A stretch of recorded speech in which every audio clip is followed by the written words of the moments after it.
So today what we're going to do is replace this shutoff valve that's in our ceiling in the basement.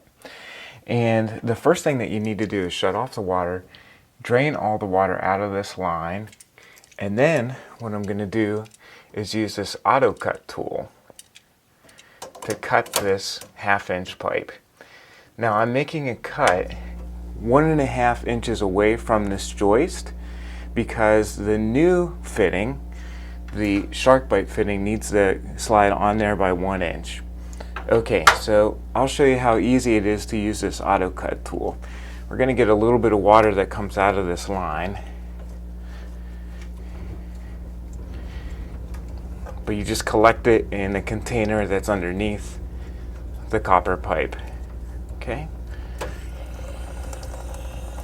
so we'll let that drain out a little bit.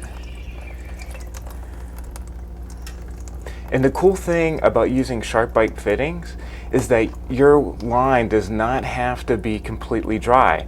If I were to solder this line would need to be super dry. Otherwise, all the heat would be absorbed by the water itself.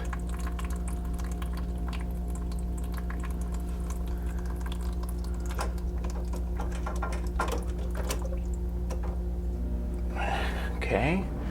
So all the water is out of the line, for the most part. So anyhow, we cut this off, and I made a second, I need to make a second cut over here to extract the shutoff valve itself. So we'll cut this shutoff valve off.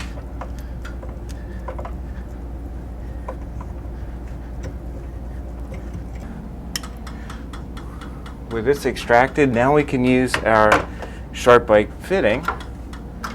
You want the fitting to go on by about 1 inch, which is right where this 1.5 inch mark is. Okay?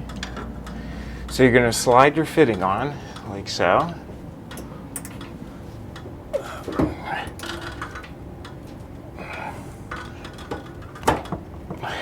Alright, that's all you have to do. This is in place. So that's how you put your new shutoff valve on. Now it will spin, okay? And there's a little bit of water coming out of that. But if you turn it off, you can see that it works already. Alright, so if I move this pipe down, water will not come out. Water's not coming out of the fitting itself here. So you're good to go. In the next step, I'll show you how to actually add the remaining pipe, connect the two copper pipes together using a slip-end fitting by SharkBite. Okay, now that the shutoff valve is on, we need to figure out how to span the distance between it and the section of copper pipe that was removed. The first thing you want to do is place a 1 inch mark from the end of the copper pipe that was cut. This is where we're going to use a SharkBite slip-end fitting.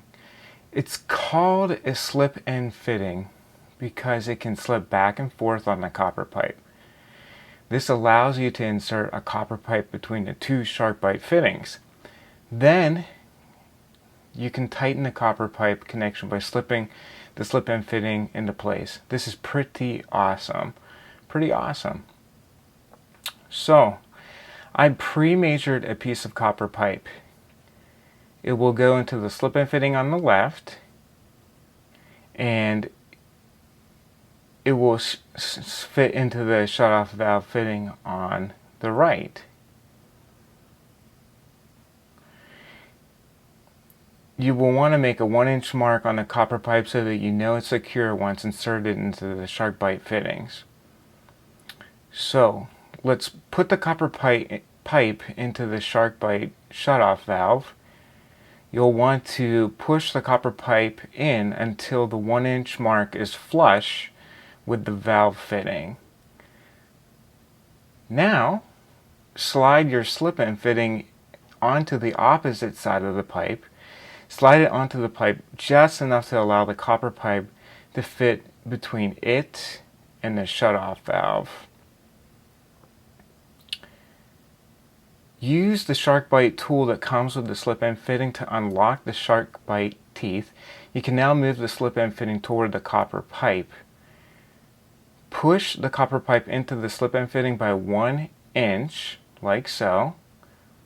Now the copper pipe that spans the slip-end fitting and the shutoff valve is locked in place. You know the new copper pipe is secure because the 1-inch marks on it are flush with the SharkBite fittings. The other side of the slip-end fitting is secure because it's flush with the other 1-inch mark. So now your 2 SharkBite fittings are in place and you replaced a portion of copper pipe. This process is pretty easy and you only need a few different tools for a project of this nature. That's it. In 5 minutes you'll have a safe and secure shutoff valve. This is how you replace a section of pipe with a SharkBite shutoff valve and a SharkBite slip end fitting.